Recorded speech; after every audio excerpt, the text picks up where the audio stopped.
I was not looking forward to this movie at all. I did not watch Mandalorian Season 3. I did not watch Book of Boba Fett. We get to the first Star Wars movie in 7 years. And we have The Mandalorian and Grogu. It's terrible. It's pathetic. It is unbelievably boring. And the fact that 7 years later, after The Rise of Skywalker, the disaster known as The Rise of Skywalker, 7 years later, this is what they decide to give the fans. Mid and good. And I give it a 2.75 out of 5. Woos! With that being said, The Mandalorian and Grogu.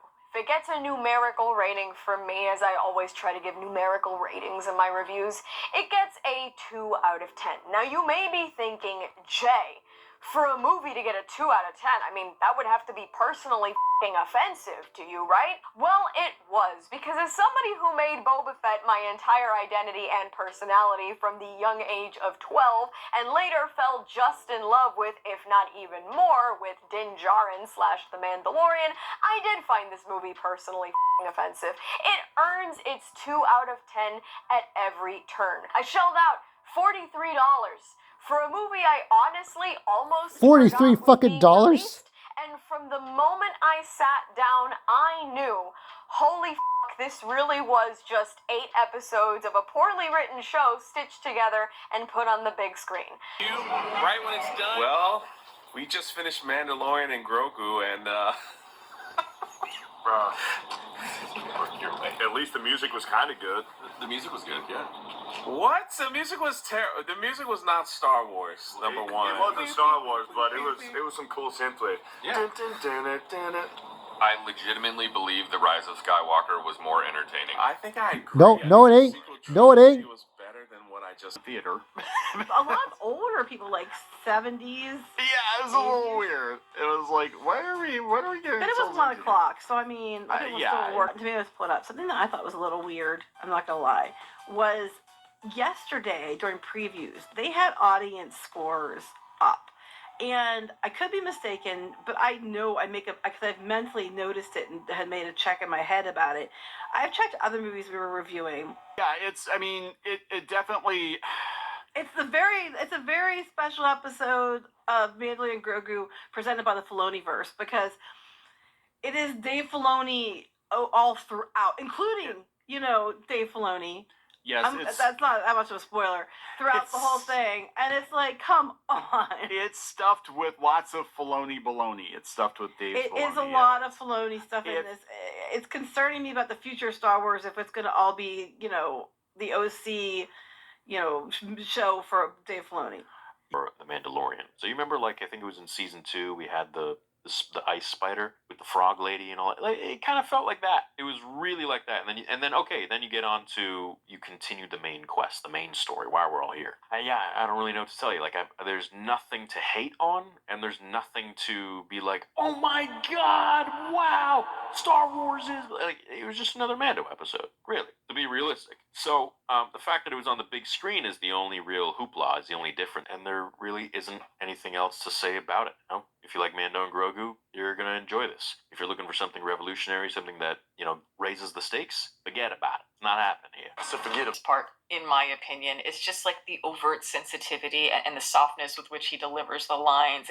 It felt too obvious, too pandery. It's like, yes, we get it. You're supposed to be kind, and you're only interested in doing violence if it is necessary. But it's like, come on, have some grit, have some edge, some dimension to be a believable warrior, even if it is meant to be a kid's movie. I've said this before, and we've seen it in movies like The Last Jedi, Rogue One as an example, but the film patterns its style after Sergio Leone westerns, Akira Kurosawa shots. So it has all these classic tropes and these archetypes without understanding what makes all of that interesting. It's going for that kind of Rio Bravo. Get it? It's like, this thing is so expensive, and it just didn't connect at all.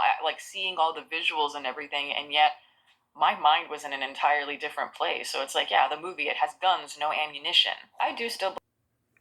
That was 4 minutes and 43 seconds of what the fuck was going on. And yeah, this is a foot in my mouth comment, but I'm going to say it. I think Star Wars is done being woke. Bob Iger's gone. Kathleen is gone. You got 2 new people in charge. You got a woman in charge of the financing and marketing and advertising, and you got Dave Filoni, who is in charge of the creativity. Okay. And yes, we're well aware of Dave Filoni's comments in the past. I just don't care. Do I think this was the greatest movie ever made? No. I think that after 50 years, after 49 years, the high stakes, Fate of the Galaxy, Johnny Williams, opening crawl, and which Dave has said that the opening crawl would be reserved for only the Skywalker stories, even though it's been used in video games and such. Okay, and I'm okay with that. Here's the thing, like, the way it's presented. Now, I want to make it clear, I am not a Disney Plus nor ever have been a Disney Plus subscriber. I don't subscribe to that. I think that a Hulu package is coming with my T-Mobile, so I could get Hulu. But I'm not a Disney Plus subscriber. I don't plan on watching the other seasons of Mando. I just don't care about it. But I enjoyed this movie for being what it was. Now, is this the greatest movie ever made? No, it's not. But I'm able to separate the paper from the plastic. I mean, we're kind of past the Force is female, Force is gay, trans, black, ABC, XYZ, blah, blah, blah, blah, blah, blah, all that. But I know it could happen again. Here's the thing, and this is the same thing that I'm ignoring a lot of the posts about Christopher Nolan's The Odyssey with the race swapping. It's a fantasy. It's not accurate Rome, ancient Rome. It is a story that Homer created. So I'm looking at the performances for The Odyssey. I'm not looking for browbeating. Remember I told you, I like what I like. I don't like what I don't like because that is who I am. That'll always be true. I will never defend the Republicans 100%, and I will not defend the Democrats until they get their shit together. Okay? I choose the things that I like to go watch. When I saw The Last Jedi, Holdo really pissed me off, talking down to Poe Dameron like that. Leia slapping Poe Dameron. And Rose Tico talking down to Finn, okay?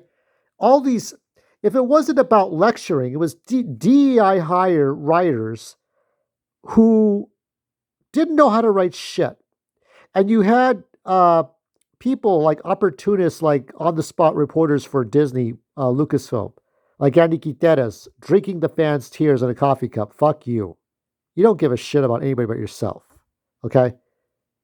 You're all selfish assholes who just want to make money thinking that the trans gay community is the only thing. No, the Force is for everyone, okay? I don't know what it's like to have a son. I don't know what it's like to have a child. Grogu, Baby Yoda, is very much Urkel from Family Matters. He is Schneider from One Day at a Time. For my 50-year-old fans, okay? He is Dynamite JJ from Good Times. He is that character. I mean, he's basically Urkel. I mean, Grogu is Urkel. Urkel was like a regular. Jaleel White was never meant to be a regular. He was like the bad blind date, prom date for Laura in Family Matters. And people liked Urkel so much that he became that character every fucking week. And Grogu was just a afterthought. And now he's in everything, right?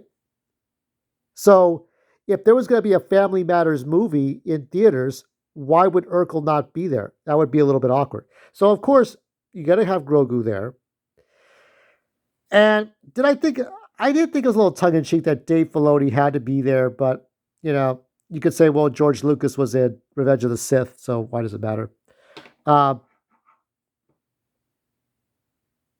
I guess I put myself in my own Buck Rogers comic strip, so I don't know.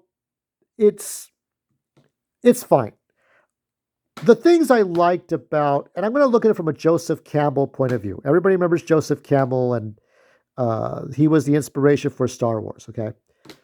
Because Star Wars was created on real-life politics in the 70s and 60s. 60s, 70s. You have a man who is beaten down. His helmet he is unmasked, and he is put in a bad position. Now, this is a trope that has been done before, But for Din Djarin, unmasked, to be humiliated, he's without his identity. He doesn't have his mask, and he's about to be devoured by a giant snake in the water. He's at the lowest point. You have the character, the Luke Skywalker character, which is Rada the Hutt, who is going to be like tortured to death or towards death, not exactly killed. They have, I'm sure that the brother and sister Hutts have their reasons for why they don't kill him off, but you have a lot of cliches. The X-Wings, the Rebels, the Y-Wings, the U-Wings, they represent the all-powerful solution at the end of the story. You've got misdirections here. You've got what should be two people, but is one person. You have Janu Coin, who is a sports gambler and also a criminal warlord for the Empire. This, to be clear, is not an original story, but it was one that made sense to me. You have the hero who has a lot of stakes by the fact that he's an adult male. He's a very tall man, and he handles other tall people, and he's got guns. He's poisoned by this snake. Okay, so not only is he unmasked, but he's poisoned, and so he then has to go and like protect Grogu, but Grogu knows that Mando is poisoned, and Grogu has to now pick up the weight. This is just obviously for Grogu to have his moments for the audience. When I went to my theater, I saw young men, okay, and 20-year-old men with Grogu ears on, okay. It's a little funny, okay. Something I don't know about that. That's kind of where I draw. I do not wear Grogu ears, but I did go see the movie, and was that movie mid? It was not. I don't know what it was. I think it was refreshing to not see a high-stakes Johnny Williams opening crawl, galactic space battle over the planet. Because, to me, Rogue One's space battle over Scarif was peak. The fighting on the ground and the fighting in the sky was peak. You couldn't do that. Like with George Lucas, he had to do quick cuts. And with the prequels, you had specific fights with the Separatists and the Republic. So you had specific kinds of fights. But the speed and dimensions that was done with Gareth Edwards and Tony Gilroy in Rogue One was just peak. And you couldn't top that. They tried to do a little bit here and there with the sequels. The sequels were a mess. The sequels were the only thing of high stakes, 7, 8, and 9, that you had left. And they fucked it up so badly. What I'm thinking they're going to probably do is age these characters. You're going to see Grogu at 30 years old, which I know people will hate. They will focus on Grogu at 30, just like with Rada and Rada the Hutt as a baby. They will focus on Grogu at 30 years old with an old Pedro Pascal, or make him look old, to fit in the timeline of Rey Skywalker and Finn and Poe and Kylo Ren. Because my feeling is that these two characters are still alive by the time you get to 7, 8, and 9. And maybe Dave Filoni will tell a side story that will follow their trilogy through 7, 8, and 9. So we will not know what happens with Ahsoka yet, and Grand Admiral Thrawn. I know Dave Filoni is probably watching Star Wars Chronicles and Horizon Archives and Lost Legends and all these other AI makers on YouTube. I know he's well aware of that. He's kind of keeping an eye on things. If people go too far, there'll be cease and desist. But luckily, about 99% of all the AI makers are not. Some of them are shilling products, but their own sabers and stuff. But it's a different era now. The wokeness is gone, and now we have movies that are different. But when I look at those YouTubers, what I just showed you, Snarky J, that woman, I forgot what her name is. One Real. I don't know what her name is. You have Clownfish, you have Star Wars Theory, you got Drunk 3PO, you got Tyrone Magnus, and Geeks and Gamers. And their reaction to Mando and Grogu is not the same as Kathleen Kennedy's trilogy. It may seem like it's the same. It may appear to be the same. but it is actually a criticism of the prequels that most people had back then. Now, these same people that I showed you on YouTube would hate the prequels, but they don't. They don't hate the prequels. They love the prequels.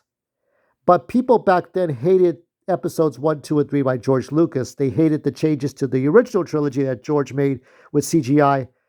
But George made those changes, and George sold to Disney. George didn't count on Kathleen Kennedy being a fucking lunatic, but there you go. Should have taken on Rick McCallum or Dave Filoni to be in charge, and people wanted Dave to be in charge from the very beginning when Kathleen released that shit pile that was Force Awakens and The Last Jedi. But there you have it. I mean, just now he's in charge. And I still enjoy the movie. I still gave it a 4.5 out of 5, or a solid A, or an A minus. Actually, 4.5 is a 9 out of 10. It's an A minus. It is the B-side story. After 50 years of Star Wars stories being high stakes, you have Darth Plagueis novel, you have the Clone Wars, we had side stories before. The first one being the holiday special, which was junk. And that was George Lucas in charge, okay? The Ewoks movies weren't that great. The Saturday morning cartoons, Droids and Ewoks. But then we got to the comic books, and Rogue One wasn't a side story. It was necessary for Rogue One to exist for A New Hope to exist. So it was the direct prequel, the last prequel, the final prequel to the original trilogy. And even stories like Shadows of the Empire and Heir to the Empire had high stakes. Whenever you have Luke, Han, and Leia, it's always high stakes. In the exception of like when Horizon Archives made Han and Chewie go look for Zim's treasure. And they go on Nar Shaddaa to go look for Zim's treasure. They find out the birth of the Galactic Republic. Good stuff. But Han, Chewie, and Lando and Leia and Luke, there's always a high stakes. This is Mando and Grogu. These are low stakes. This is what you see. You get Zeb from Star Wars Rebels. You got Sigourney Weaver, who really wanted to be there. She did want to be there. I think Jeremy said that Sigourney did not want to be there. No, she wanted to be there. She was happy to be there. Johnny Coyne, who I think was the best choice for the Oswald Cobblepot Penguin, but they got Colin Farrell, so he ended up being in Star Wars. Johnny Coyne, oh, I'll get you, Batman, you wanker. You know, it's like there was a guy who did the British accent in the Arkham series. He was perfect. I like the Dejaric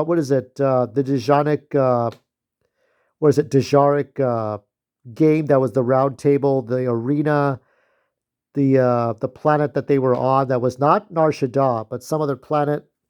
Now Hutta, it was more about world building, and it was a very simple story, and you don't need to have complex stories. I didn't hate this movie. Would I go see it again? I'm going to get it on disc. I will get it on disc. I will watch it again. I enjoyed it.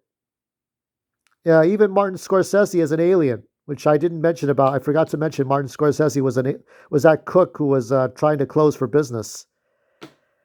You got Martin Scorsese saw a point to this movie, I guess, even though he had criticized MCU. It is pure cinema. So that's it. I'm still sticking by my score. This is the new prequels, everyone. These movies now, these side stories, these whatever stories that are coming out in theaters, these are the new prequels that everybody hates, but new fans will come to appreciate. There's no political messaging. There's no pressure. There's no demonizing of calling people racist or sexist anymore. Now you have a movie that is called bland and boring, but so was The Empire Strikes Back, when it didn't have a nice ending. And Ben Burt pointed this out. Oh, it's okay, but it didn't have that happy ending that A New Hope had. Well, of course it didn't. Just think on that.